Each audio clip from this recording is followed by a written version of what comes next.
Saddam Hussein بسم اللہ الرحمن الرحیم۔ صدام حسین وہ شخص جس نے ایک طاقتور عراق کو ملبے میں بدل دیا۔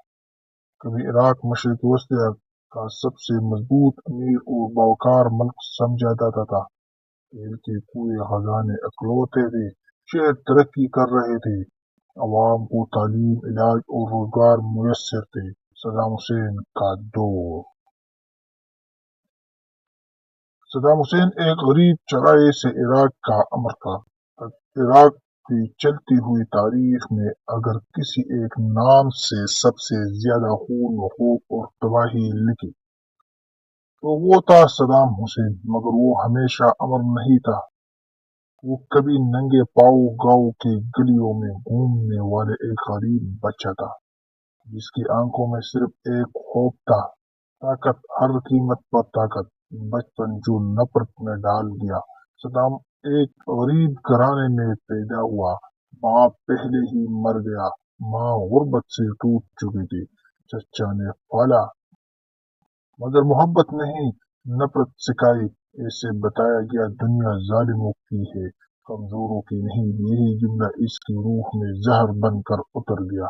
سیاست میں داخلہ، قتل سے آغاز۔ نوجوان صدام نے تعلیم سے پہلے ہتھیار پکڑا، سیاسی جماعت میں شامل ہوا اور پہلا سبق یہی ملا، اقتدار گولی سے ملتا، اونٹ سے نہیں۔ ایک ناکام قتل کی کوشش کے بعد وہ ملک بھی بھاگا، مگر واپس آیا پہلے ہی زیادہ خطرناک ہو گیا۔ تخت تک خون کی سینیاں۔ 1970 کی دہائی میں اس نے مخالفین کو جیلوں میں ڈالا، دوستوں کو مروایا، فوج کو خرید لیا اور آخر کار صدر بن گیا۔ اب پورا عراق اس کو قدموں میں تھا، یا پورا عراق اس کے خوف کے نیچے تھا۔ خوف کا ایسا نظام جو سائنس بھی گن کر لینے دیتا۔ صدام نے ایسا خفیہ نیٹ ورک بنایا، بیٹا باپ پر نظر رکھتا، دور دور سے ڈرتا، بیوی شوہر کی بات رپورٹ کرتے، جو بولتا غائب اور سوچتا مارا جاتا، لاشیں دریا میں بہتی تھی اور عوام کو خاموش رہتا۔ جنگ کی جنون پورا خط۔ آگ میں طاقت ملتی ہی صدام کو لگو ناقابل شکست ہے۔ اس نے پڑوسی ملک ایران میں خونریز جنگ چھپڑا۔ یہ جنگ 8 سال چلی، 10 لاکھ سے زیادہ جانیں لے گئی۔ عراق کی کمر ٹوٹ گیا، مگر صدام کو پرواہ نہیں تھا۔ اسے صرف اپنا غرور نظر آتا، دنیا کی خاموشی جرم کو طاقت ملی۔ عجیب بات یہ تھا کہ دنیا کے ادارے خاموش رہے تھے، کہ اقوام متحدہ بھی صرف بیانات تک محدود، اور صدام ہر خاموشی کو اجازت سمجھا گیا۔ گاؤں سے محل تک، مگر دل قبرستان بن چکا تھا۔ جو شخص نے غربت دیکھی تھی وہ اب سونے کی محلات میں رہتا تھا۔ اس کے دل میں انسانیت مر چکی ہے۔ اس کے آبائی شہر تقریت مگر عراق سکھائی جاتی تھی۔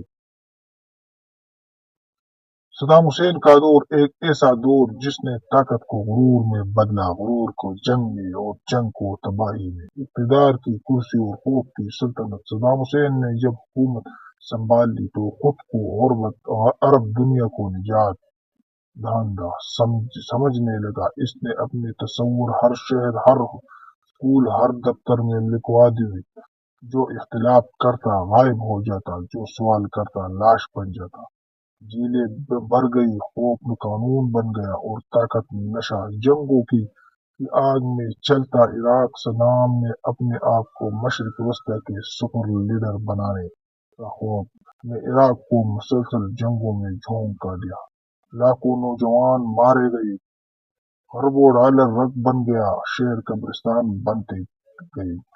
عراق ماں کے ہر بیٹا سپاہی تھا اور ہر سپاہی موت کے قریب۔ کویت پر حملہ، تباہی کی ابتدا۔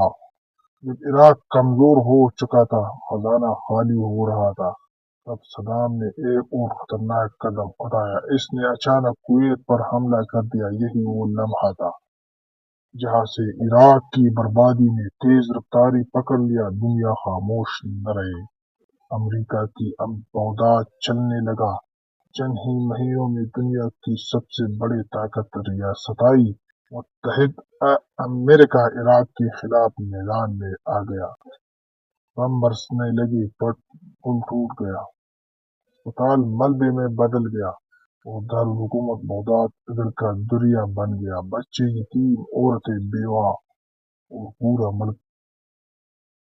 پورا ملک زخمی۔ صدام کا زوال، مگر عراق کی تباہی باقی رہی۔ بالآخر صدام حسین پکڑ گیا، عدالت میں کھڑا ہوا شخص جو خود کو خدا سے کم نہیں سمجھا جاتا، پھانسی دے دیا گیا، مگر صدام عراق میں بچ سکا۔ آج بھی بم دھماکے، غربت، دہشت گرد لاشیں، یہ سب صدام کی فیصلوں کی قیمت ہے۔